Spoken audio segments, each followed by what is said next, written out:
Hi, this is Steven Smolinski with Superior Concepts, here today for the first episode of ProTalk, where we're going to share the tips, tricks, and secrets of the detour world with you, that way you can have your ride looking as best as possible.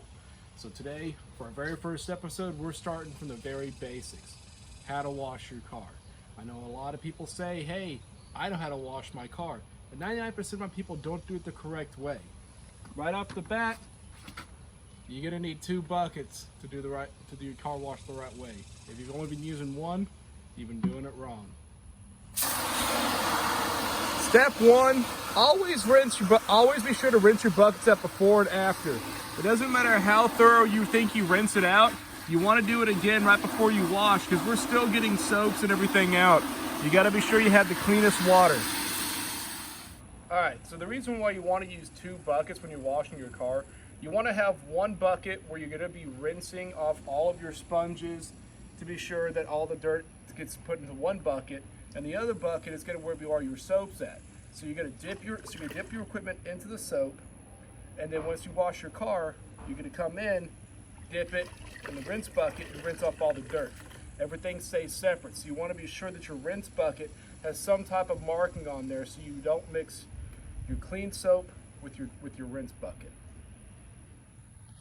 Now, for your soap bucket, you want to pre-fill it up with water first, then add your soap. Most companies, you're only going to need about 2 ounces. And then splash with just a little bit of water so it all mixes up in there. Now, as we're rinsing it off, this vehicle has already been ceramic coated. So you can just see how hydrophobic this vehicle is. Water just wants to beat off of this, and dirt really doesn't like to stick. So it's going to be very easy getting this clean today. Okay, now we're all pre-rinsed. So this is really, really important, all right? The technique that we're going to use is a technique that you're supposed to be using every time. You always start from the top down, so all the dirt and soap just runs off the vehicle, and you're not having to re-clean a panel that you've already cleaned. But most importantly, you want to do everything in nice linear motions. That way, all the dirt just moves in one direction. This is going to be what protects you from getting all those swirl marks and little tiny fine scratches that you get in your paint that just seem to pop up out of nowhere.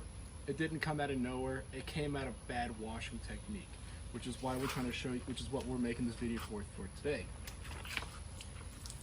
So starting up right here, we'll give you a close-up too. We want to just move everything in nice linear motions away from the vehicle. That's good. And these right here are the linear motions you want to use. You want to bring everything just in a nice, clean, sweeping motion to the front. All right, now once you've washed and rinsed from the top down in the vehicle, now you want to do the wheels. You always want to save your wheels for last, because this is where it's going to be the most dirtiest part of your vehicle. All the brake dust and all the grime and gunk that's on the roads is what hits here. And you don't want this to be spread around all your paint.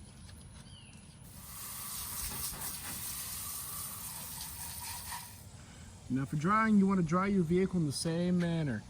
With the microfiber cloth, just pulling everything down in nice linear motions.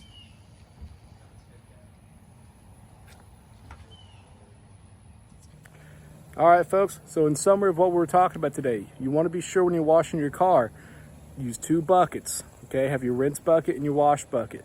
Start from the top, work your way down, and always save the wheels for last.